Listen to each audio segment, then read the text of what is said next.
Jadi, Assalamualaikum warahmatullahi wabarakatuh dan selamat sejahtera. Alhamdulillah kita dapat bersama pada hari ini untuk pengajaran dan pembelajaran di rumah. Jadi hari ini saya ingin berkongsi dengan anda semua mengenai teknik menjawab soalan kemahiran berfikir aras tinggi KEBAT untuk SPM 2020. Okey. Untuk teknik menjawab KEBAT ni kita ada beberapa teknik yang ingin kita ulas di sini. Kita ada 3, 4, 5 teknik. Bergantung pada soalan juga. Ini teknik untuk kita menjawab soalan KEBAT ini. Untuk KEBAT yang pertama, kita dikendaki untuk membuat huraian kesan, impak, akibat, kepentingan sesuatu tindakan, peristiwa sejarah. Jadi kita perlu untuk menjawabkan soalan ni yang menanyakan perkara sedemikian rupa. Teknik menjawabnya kita kena menyatakan kesan dari segi aspek politik, ekonomi dengan sosial. Okey. Kalau soalan menanyakan untuk membuat huraian kesan, impak, akibat, kepentingan sesuatu tindakan serta peristiwa sejarah, untuk menjawabnya kita kena nyatakan kesan. Kesan apa dia dari segi aspek politik, perubahan pemerintahan ke, dari segi ekonomi dan juga dari segi sosial. Okey. Kita lihat contoh soalan dalam SPM ulangan 2020. Okey, soalan nombor 6 ada menanyakan pernyataan berikut berkaitan dengan sistem ekonomi Islam. Jadi, Islam mengharamkan segala bentuk mata pencarian yang tidak halal seperti perbuatan riba, berjudi, menipu, mencuri dan melakukan kerja-kerja yang mendatangkan mudarat kepada manusia. Itu dia punya stimulus yang ke atas lah. Jadi dia nak huraikan kesan sekiranya perkara-perkara di atas dibenarkan dalam kehidupan manusia. Kita kembali pula apa yang kita menjawab, kita kena katakan kesan dia. Kesan dari segi politik apa dia, dari segi ekonomi apa dia, dan dari segi sosial. Untuk KEBAT ni kita kena menjawab. Kita tak perlu berfikir secara sukar sangat. Kita perlu banyak membaca yang penting KEBAT ni. Dia banyak membaca. Sekian sebab-sebabnya kita kalau nak jawab soalan ni kan, kesan sekiranya perkara di atas dibenarkan. Perkara di atas adalah tengok riba, berjudi, mencuri ni dibenarkan. Apa jadi pada ekonomi, apa jadi pada politik, apa jadi pada sosial. Politik, pemerintahan menjadi tidak stabil. Ekonomi, kesan dari segi ekonomi, kita boleh jawab ekonomi menjadi monopoli ekonomi. Sosial, kita fikir aspek keburukan pada sosial. Apa dia sosial yang buruk, apa jadi. Contohnya penindasan berlaku dalam rantaian ekonomi, monopoli boleh terjadi. Itu aspek ekonomi. Okey. Untuk KEBAT yang kedua, meminta calon untuk memainkan peranan. Ini soalan sering ditanya sebagai ketua, perancang, pelajar atau generasi muda. Untuk menjawab soalan macam ni, teknik menjawab dia, kita kena gunakan kata ganti nama diri saya. Kalau soalan tu tanya pasal jika anda lah, sebagai ketua, saya akan apa, saya beri apa saja cadangan. Jadi beri saja apa cadangan untuk peranan asalkan memenuhi kehendak tugasan.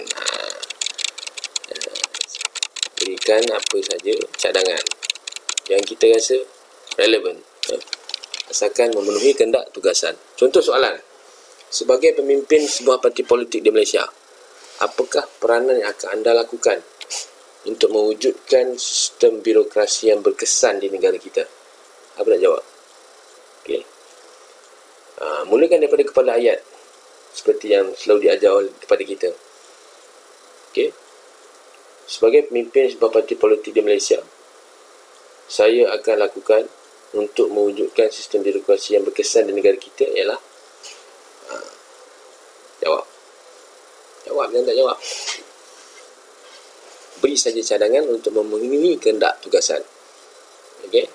Nanti jawapan ni kita akan bincang. Jadi KEBAT 3. Okey, minta calon untuk memberikan cadangan. Berikan cadangan.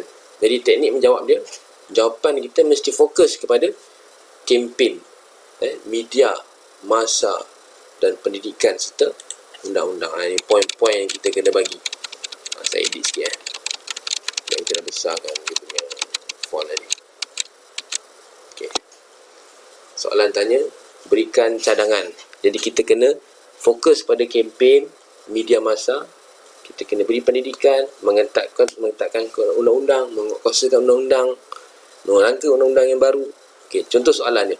Berikan cadangan untuk memartabatkan penggunaan bahasa kebangsaan dalam kalangan masyarakat pada masa kini. Kita pergi pada kempen, kita pergi pada media, pergi pada media masa, sekarang media sosial, memberi pendidikan, undang-undang. Itu fokus ya kalau soalan tanya pasal cadangan. Kebat yang keempat pula tuan-tuan dan puan-puan, adik-adik semua. Kita meminta calon untuk menyatakan iktibar, nilai. Ini selalu juga ditanya. Iktibar dengan nilai. Teknik menjawab dia, pertama A, jawapan mesti berdasarkan peristiwa atau tindakan yang telah lalu. Okey, peristiwa yang telah lalu, apa yang kita kena ambil tindakan, apa yang kita perlu ambil pengajaran. Okey, soalan B. Teknik yang B. Soalan iktibar selalu letak pada ceraian yang C. Okey. Jadi ada hubung kait dengan jawapan bagi soalan di A dan B. Jadi kita tengok, kena teliti soalan A dengan B, dia ada kaitan dengan iktibar yang ditanya di soalan pecahan C. Okey. Panduan yang ketiga, yang C ialah calon mesti merujuk kepada jawapan A dan B untuk mendapatkan nilai dan iktibar. Kadang-kadang ianya berkaitan, tuan-tuan dan puan-puan, adik-adik semua. Okey. D, iktibar atau nilai akan diterima sekiranya ada hubung kait dengan konsep atau kata tugas soalan. Kata tugas soalan apa dia? Menyatakan iktibar nilai. Kita akan tengok contoh soalan ni. Yang terakhir sekali, panduannya untuk menjawab soalan yang berkaitan dengan iktibar dan nilai ini tidak boleh menyenaraikan nilai iktibar sahaja tanpa menghubung kaitkan dengan tugasan soalan. Kita kena kaitkan dengan tugasan soalan. Selalu kena hubung kaitkan dengan tugasan soalan. Okay, jangan tinggalkan soalan. Fahamkan soalan. Kita pun dikehendaki untuk fahamkan soalan betul-betul. Baca soalan banyak kali. Okey, contoh soalan. Apakah iktibar daripada kejayaan kerajaan agraria? Kerajaan agraria adalah kerajaan berasaskan aktiviti ekonomi pertanian. Okey. Jadi kebat dia minta calon memberikan ini yang kebat yang keempat Ini kebat yang kelima. Okey. Iktibar dia. Apa yang kerajaan agraria buat? Aktiviti pertanian kan?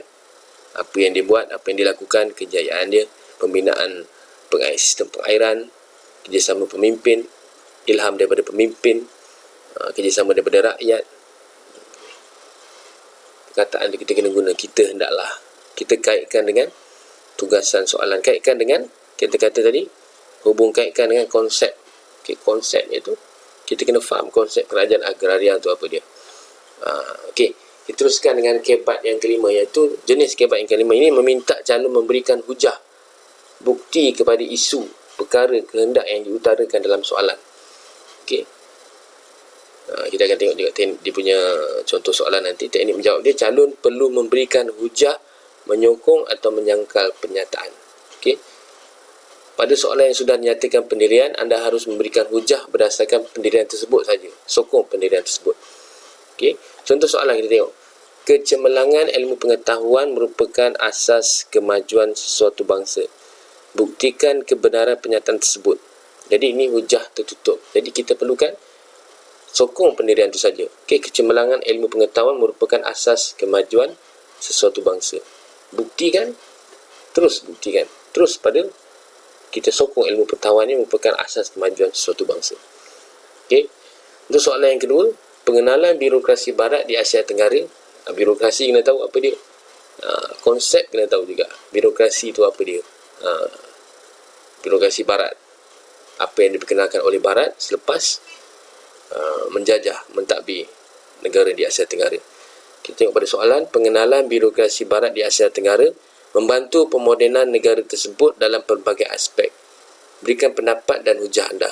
Ini hujah terbuka. Okey, pendapat dan hujah. Nak sokong boleh, tak nak sokong pun tak apa. Itu dia. Kita ada 5 panduan untuk menjawab, teknik menjawab soalan kebat ni.